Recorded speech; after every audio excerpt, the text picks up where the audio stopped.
Сәлем достар, сіздермен бірге әдеттегідей мамандық таңдау мектебі, және де бұл видеоны ұлдар сіздер қарамақ қойсаңыздар болады. Себебі бүгін қыздарға арналған 3 мамандық туралы айтамыз. Негізі мен өзім мамандықтарды қыздарға, ұлдарға деп бөлгенді ұнатпаймын. Себебі қазіргі таңда әрине кез келген жұмысты қыздар да жасайтын болады, ұлдар да жасап жүр деген секілді. Бірақ соның өзінде де Қазақстанда жалпы көптеген жұмыстарды именно жиі қыздар жасайтын жұмыстардың бірі ол стюардесса. Яғни стюардесса немесе бортпроводник.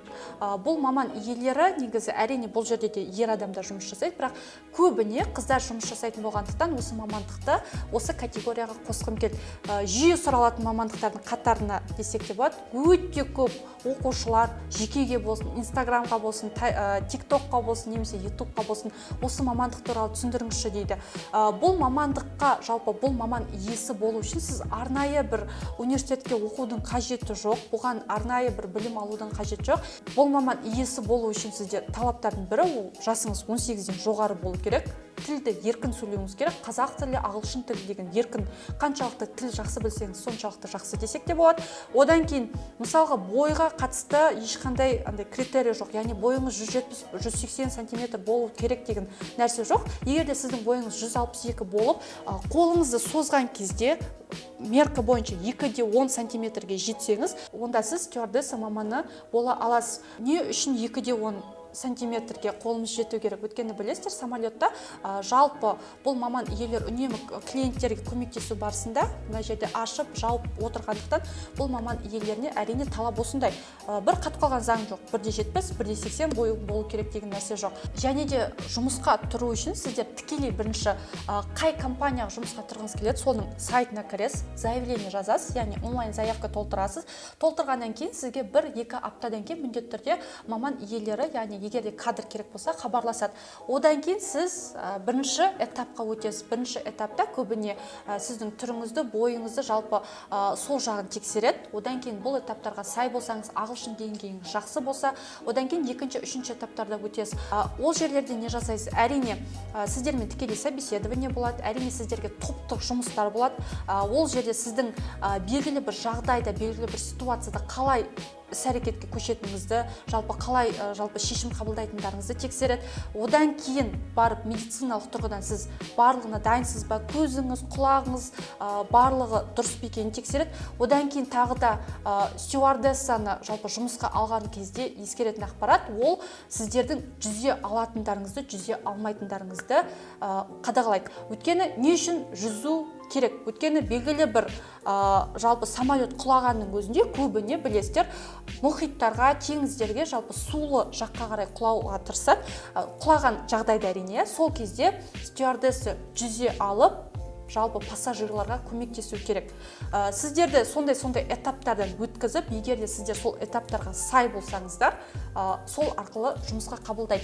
Негізі айта кететін нәрсе, стюардессаға жұмысқа тұрған 100 адамның көбіне, яғни резюме тапсырған 100 адамның көбіне тек қана 3-еуі ғана жұмысқа тұрады. Яғни конкуренция өте қатты, бешеный десек те болады. Сонымен айтқым келгені, бұл маман иесі болуыңыз келсе, әрине стресске төзімді болуыңыз керек. Белгілі бір жағдайда өзіңізді қалай шешім қабылдауыңыз барлығын білуіңіз керек. Клиенттерге, пассажирларға дұрыс қызмет көрсете алуыңыз керек. Және де әртүрлі жағдайларда өзіңізді дұрыс ұстай білуіңіз керек. Бұндай талаптар өте көп. Егер де жұмысқа тұрғыларыңыз келсе, жай ғана нақты сіз қандай компанияға тұрғыңыз келеді? Скат па, ол Air Астана ма? Сол компанияның сайтына кіріп, заявка толтырып көріңіз.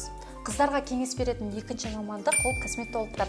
Негізі жиі қыздар медицина қарай қызықса, немесе бет күтіміне қызықса, үнемі айтамын, косметология саласына барғаныңыз жөн деп. Себебі бұл сала қазіргі таңда өте керек. Өйткені әйелдер, қыздар өзінің бет күтіміне өте қатты қарайтын болды. Негізі бұл маман иесі туралы біз арнайы видео шығарған болатынбыз. Ол сұхбатты да көрсеңіздер болады. Немесе мен кішігірім түсіндіріп кетейін.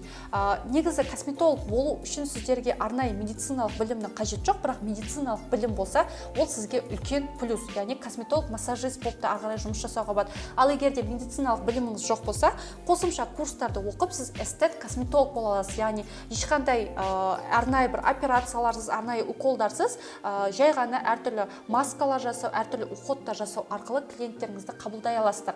Бұл маман иесі болып, егер де медициналық тұрғыдан оқып ары қарай маман иесі болсаңыз, әрине жалпы медицинаға түсу керек болады. Ал егер де сіз қосымша курстарды оқитын болсаңыз, 2-3 айлық, 4-5 айлық курстарды оқып ары қарай клиенттеріңізді қабылдай берсеңіздер болады. Косметолог болу үшін сіздер белгілі бір салоны бар кісіге 50-50 жұмыс жасасаңыз болады. Яғни сіз сол жерде арендаға алып, кішігірім бір бөлмені арендаға алып жұмыс жасасаңыз болады. Бір клиенттен, негізі косметологтан орташа есеппен 5.000 теңге мен 25.000 теңге аралығында табыс табуға болады. Косметолог болған маман иелері негізі үнемі бір жерде тұрақты жұмыс жасаған жақсы. Сіз үнемі мысалға жұбайыңыз немесе отбасыңыз басқа жерлерге үнемі көшіп жүрсе, командировкаға барып жүрсе, ол кезде сіздің жұмысыңыз аса қатты табысты болмайды. Себебі косметологтар белгілі бір клиенттік базасын қалыптасқаннан кейін ол клиенттер сізге келесі айлары келгендіктен солар үнемі тұрақты табыс табуға болады. Мысалға менің өзім бір косметологқа барғанда да 7-8 рет процедураға барғам. Яғни жақсы табыс табуға да болады. Сондай сіз өзіңіздің базаңызды қалыптастырып та жақсы табыс таба аласыздар. Міндетті түрде косметологтың маман иесі болған жалпы адамдар Инстаграмда парақшасы, қосымша таргетингтік рекламалар жүру керек, қосымша басқа да жарнамалар жүру керек. Себебі білесіздер, косметологтар немесе осы саладағы маман иелері көп. Бірақ егер де сіз мықты маман иесі екеніңізді интернет арқылы көрсетсеңіз, жалпы сондай рекламалар жасасаңыз, сол арқылы да жақсы клиенттер тауып, мықты клиенттер тауып, ары қарай табыс табуға болады. Және де тәжірибе өскен сайын сіздің чегіңіздің де саны өседі.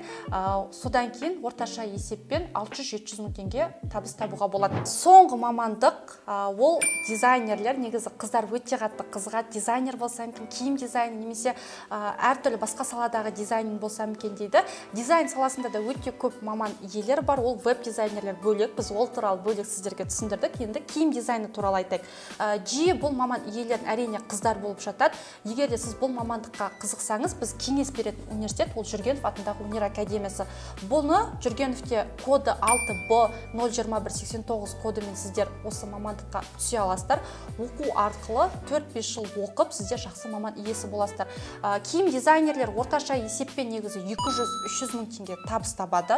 Бірақ өзіңіздің брендіңізді қаншалықты қалыптастырасыз, соншалықты ары қарай миллиондарды да бағындыруға болады. Бірақ киім дизайнерлер болам деген жалпы қыздарға құлақтарыңызға алтын сырға, міндетті түрде сіз шығармашыл адам болуыңыз керек, міндетті түрде сурет салу жағынан жақсы болуыңыз керек, ойлап табу, тігін жағы деген барлығы бірге жүретін болғандықтан, ол жақтан да сіз мықты болуыңыз керек, сол жақтан барынша білім алуыңыз керек болып табылады.